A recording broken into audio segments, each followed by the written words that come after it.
दोस्तों, आप सभी ये तो जानते ही होंगे कि आज के समय में बीमारियां कितनी तेजी से फैल रही है। अब आप हमारे आसपास ही या घर के किसी भी सदस्य को देख लो, कोई ना कोई बीमारी निकल ही जाएगी। तो उन सारी बीमारियों के लिए कई सारे टेस्ट और स्कैन भी होते हैं। इन्हीं से संबंधित एक टेस्ट सीटी स्कैन और एमआरआई स्कैन भी होता है। इसमें कंप्यूटर के द्वारा मनुष्य के शरीर से जुड़े कुछ महत्वपूर्ण अंगों की जांच करके बीमारी का पता लगाया जाता है। कई सारे मरीजों के मन में एक सवाल जरूर आता है कि आखिर सीटी स्कैन और एमआरआई में क्या अंतर होता है और दोनों में कौन सा स्कैन अच्छा होता है और कौन से टेस्ट हमें करवाना चाहिए। इतना ही नहीं, इन दोनों की मशीन भी काफ़ी समान होती है, इसीलिए लोगों के मन में कई और सारे प्रश्न आते हैं कि आखिर दोनों में क्या अंतर है।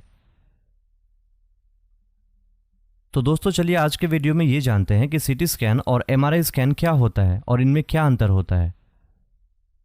सीटी स्कैन का पूरा नाम कंप्यूटेड टोमोग्राफी स्कैन होता है। सीटी स्कैन या कैट स्कैन एक विशेष प्रकार का टेस्ट होता है जो कि एक एक्सरे और एक कंप्यूटर के इस्तेमाल से किया जाता है। और इस टेस्ट में हमारे शरीर में कुछ विशेष अंगों का इमेज बनता है और इससे शरीर में बीमारी का आसानी से पता लगाया जाता है। सीटी स्कैन को कंप्यूटराइज्ड एक्सियल टोमोग्राफी के नाम से भी जाना जाता है। वैसे तो सीटी स्कैन एक्सरे का ही एक रूप होता है, लेकिन यह उससे थोड़ा अच्छा होता है और इससे शरीर के अंगों का इमेज को एक्सरे की तुलना में और अच्छे से देखा जा सकता है। सीटी स्कैन में मरीज को काफ़ी आराम रहता है क्योंकि जो स्कैनिंग की जाती है वो काफ़ी जल्दी होती है और इमेज का रेजोल्यूशन भी हाई होता है।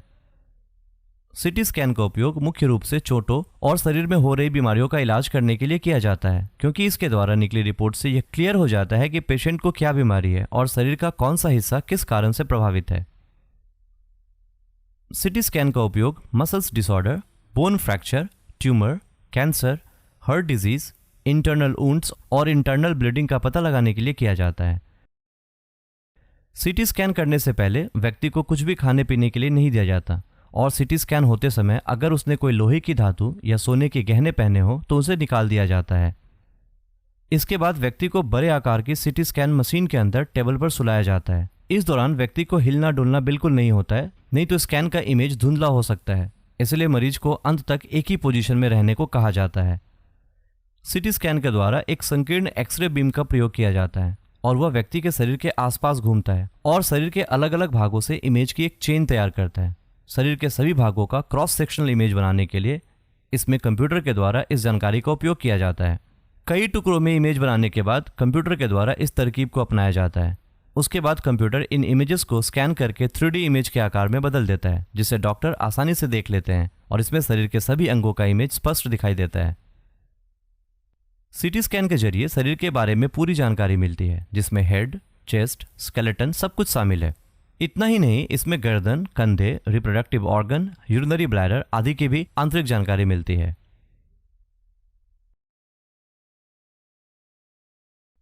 एमआरआई का पूरा नाम मैग्नेटिक रेजोनेंस इमेजिंग है। एमआरआई स्कैन एक ऐसी टेक्निक है जिसमें मैग्नेटिक फील्ड और रेडियो वेव्स की सहायता से शरीर के अंगों एवं उसकी कोशिकाओं का क्लियर एवं डिटेल इमेज बनाया जाता है। ज्यादातर एमआरआई मशीनें बड़ी एवं ट्यूब के आकार की चुंबकीय मशीन होती है। जब किसी व्यक्ति को एमआरआई मशीन के अंदर लेटाया जाता है तो चुंबकीय क्षेत्र उस व्यक्ति के शरीर में अस्थायी रूप से हाइड्रोजन परमाणुओं का पुनर्निर्माण करता है।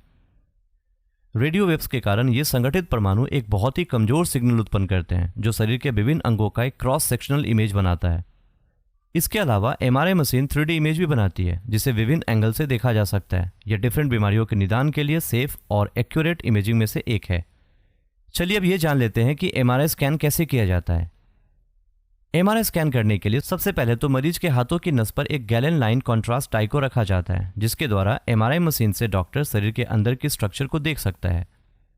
इसके बाद मरीज को टेबल पर लिटाया जाता है और उसके पैरों पर एक बेल्ट लगा दिया जाता है, जिससे मरीज कोई हलचल ना कर पाए और आराम से लेटा रहे, ताकि एमआरआई इमेज साफ आए और टेक्नीशियन को जांच करने में भी कोई परेशानी ना हो। एमआरआई मशीन के अंदर एक इंप्रेसिव मैग्नेटिक स्पेस होता है, जिसके कारण पेशेंट थोड़ा डिस्ट्रेस और ऑकवर्ड सा महसूस करता है। एमआरआई स्कैनिंग में इंपल्सन बनने से एमआरआई इमेज एक लेयर के रूप में कंप्यूटर को भेजता है। एमआरआई कराते समय मरीज को मशीन के अंदर एक आवाज महसूस हो सकती है, क्योंकि एमआरआई मशीन के द्वारा लेयर रूप में एक इमेज लेने के लिए मैग्नेटिक एनर्जी तैयार होती है। एमआरआई स्कैन के द्वारा heart, liver, uterus, brain, joints, kidney और शरीर के अंदर की डिजीज यानी कि होल बॉडी की जांच की जा सकती है और उपकरणों को मरीज के शरीर में पहुंचाए बिना ही इसके अंगों की स्थिति स्कैन इमेज की सहायता से आसानी से मिल जाती है। एमआरआई स्कैन एक खास और मजबूत रिजल्ट देता है, जिससे डॉक्टर्स को रोगों की पहचान करने में और इसका इलाज करने में मदद मिलती है। आइए अब ये जान लेते हैं कि सीटी स्कैन और एमआरआई स्कैन में बेसिकली क्या अंतर होता है। एमआरआई स्कैन में नॉर्मल और एबनॉर्मल टिश्यू के बीच का जो डिफरेंस है वो सीटी स्कैन से ज़्यादा साफ दिखाई देती है। एमआरआई स्कैन सीटी स्कैन की अपेक्षा ज़्यादा महंगा होता है। तीसरा यह कि सीटी स्कैन में रेडिएशंस के लिए एक्सरे बीम का उपयोग करते हैं, जबकि एमआरआई में मैग्नेटिक फील्ड और रेडियो फ्रीक्वेंसी पल्सेस का उपयोग करते हैं। चौथा डिफरेंस यह है कि एमआरआई द्वारा किए गए स्कैन से बहुत सारी जानकारी मिलती है, जैसे कि सॉफ्ट टिश्यू, बोन और अन्य इंटरनल स्ट्रक्चर के डिटेल इमेज, जो कि सीटी स्कैन नहीं दे पाता। एमआरआई स्कैन के तुलना में सीटी स्कैन कम पेनफुल होता है। एमआरआई स्कैन में काफ़ी स्ट्रांग मैग्नेट का प्रयोग होता है, इसलिए ये सुरक्षा के मुद्दे में दिक्कत कर सकता है, और ये दिक्कत सीटी स्कैन में बिल्कुल भी नहीं होता। सीटी स्कैन रेडियो एक्सपोजर्स का खतरा पैदा कर सकता है, लेकिन इसमें कोई दर्द नहीं होता, जबकि एमआरआई अधिक पेनफुल होता है, लेकिन इसमें रेडियो एक्सपोजर्स का खतरा नहीं होता है। इसके अलावा एमआरआई किडनी और लीवर डिसऑर्डर वालों के लिए खतरनाक हो सकता है, जबकि सीटी स्कैन में ऐसा कुछ नहीं होता।